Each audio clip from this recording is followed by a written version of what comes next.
When you think of scary Sonic games, one thing usually comes to mind, and it's that bleeding-eyed fuck we all know and love, Sonic.exe. And just like his design, the game itself is pretty iconic. Pick a Sonic character, you move to the right, and you die. Pretty simple formula. However, this hasn't stopped people from breaking the formula and trying something new. Whether it's by making a new story unrelated to EXE, making a game that has actual gameplay, or even being a genuinely scary game without having jump scares or excessive blood. Ooh, blood! Get spooked! But what if there was a Sonic horror game that combined all these elements into one beautifully structured fan game? Sonic New Beginning by NotSoDevy is a retake on the original Sonic.exe game by Mist Crimson, but instead of being just a Sonic.exe game, it takes elements from other EXE or Sonic horror games and videos, specifically Pendrive Azul and Chinelin. And honestly, the game takes these elements and makes them work pretty damn well. The game starts off with you playing as Sonic in Green Hill Zone. How original! Right off the back, you'll notice the lack of rings, enemies, springs, and even text where your rings and time counter should be, but pay no attention to that. Play the stage normally and soon you'll see yourself in front of a large gray special stage ring. But that's weird. I didn't collect any rings. Oh well, free Chaos Emerald. I can't wait to see what's on the other side. Oh, that's not good. Upon being spat out, you'll find yourself back in Green Hill Zone, but unlike the usual Green Hill you find in EXE games, this Green Hill is kinda bleak.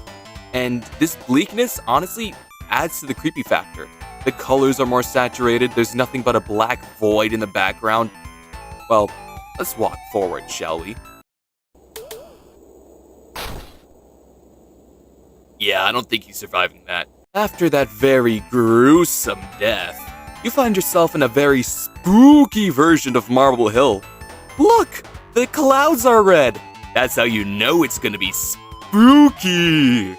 Upon going deeper underground, you'll soon be chased by a huge flood of lava, but it's nothing this Chad of a gamer can't handle. Yes, I'm a Chad. After you escape, you're now trapped in a room with pillars, watching as one drops in front of you. Then another. And then another. And then another. And then another. Oh, never mind, he's fucking dead. With 0 lives now, you find yourself in Spring Yard Zone, only to soon meet a red and black Sonic. Maybe he wants to be our friend. Oh, god damn it! Oh, I'm out of lives. I guess I gotta start over. At least I like Green Hill. What the fuck? This is not my Green Hill. If I'm correct, this is where the Pendrive Azul elements come into play. Finish the stage and Sonic starts to tweak the fuck out.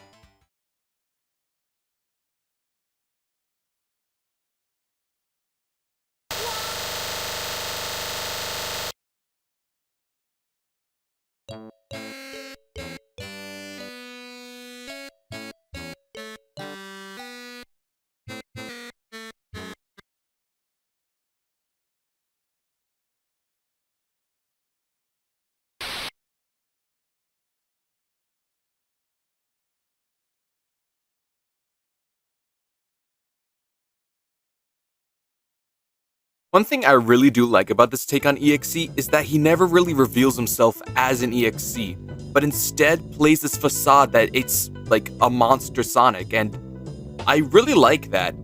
With all that stuff out the way, we can finally get into the Sonic.exe part of the game, which I know you people love. The game loads us back into Green Hill Zone, but instead of us playing Sonic, we're now playing Tails! With blue shoes! Golly gee, I just love blue shoes tails. Fucking love blue tail shoes. Wait, what? Alright, from here on out, it's pretty generic Sonic.exe stuff. You pick Tails, you go to the right, and you die. But there is one thing I really do like about this little level right here. Let me show you.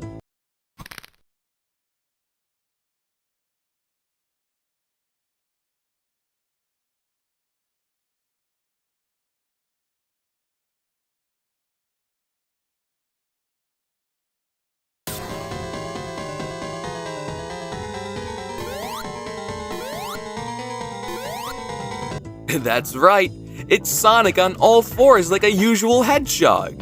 Isn't that funny? Eventually he does catch up to you, and in classic Sonic.exe fashion, he kills Tails. Who could have saw that coming? Can we get an F in the chat for Tails? This guy can never catch a break. Next up is Knuckles and Sky Sanctuary Zone, a zone not many people use in Sonic.exe games, or Sonic fan games in general, so I'm pretty happy it's here. And this zone has actual platforming? This game has it all! It's nothing too hard though, pretty easy actually. Me and my big mouth. After a bit of running, we soon enter a boss fight with Sonic that was actually pretty fun. It's also basically impossible to lose because since you have no rings, you can't really die. We absolutely clap Sonic's ass and laugh an epic victory, only for him to soon crawl back and steal our legs. I'm sure Knuckles can live without them though, it's not like he's called Achilles, right? Never mind. Last but not least is Robotnik on Metropolis Zone. Usual Metropolis Zone bullcrap. You gotta spin the screw, you gotta bounce on the bouncy. But as usual, Sonic catches up to you and kills you. Holy shit, it's Metal Sonic! Never mind, there he goes. Well, it was a good run, Eggman. Sonic gives you some spooky dialogue before closing the game on you.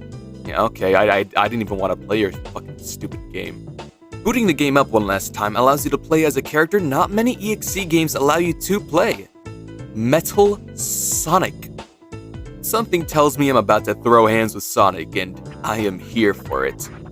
You traverse through Oil Ocean with some awesome movement abilities that can grant flight, and to be honest, I was stuck on this section. I was really busy today, and I did not have any time or patience, so everything else is just me writing the script as I watch someone else finish the game. I cannot be asked to do this. After enough traversal, you encounter Sonic for the 4th time, and you are now introduced to the second boss fight of the game.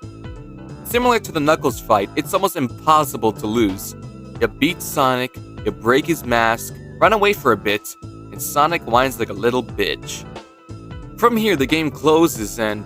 is that a folder popping up in my files? What the fuck? It is revealed that Metal Sonic was a vessel being controlled by an actual person. Similar to how Tails is usually a vessel for Alan, Metal was a vessel for... Kyle? For context, this was the person who sent Tom the original Sonic.exe disc and the note talking about how you gotta destroy the disc and I'm probably dead by the time you read this, yada yada yada. Nice little touch, Devi. Nice touch.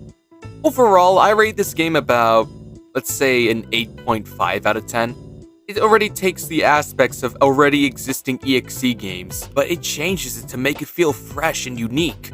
There's actual gameplay, elements from other Sonic horror stories and games, a little prequel before the chaos ensues, boss fights, and a pretty nice third act that actually sees an EXE losing in a game that they're supposed to win. Also on a side note, I just want to say how much I love the EXE in this game. The fact that, for the most part, he looks exactly like Sonic while chasing and killing really adds on to the creepy factor. I mean, when will you ever see Sonic running at you on all fours? When will you ever see Sonic brutally killing you with dilated pupils and a smile across his muzzle? That's freaking awesome! If you have any free time, I highly recommend that you play this game. You will not be disappointed, both as an EXE fan and as a Sonic fan.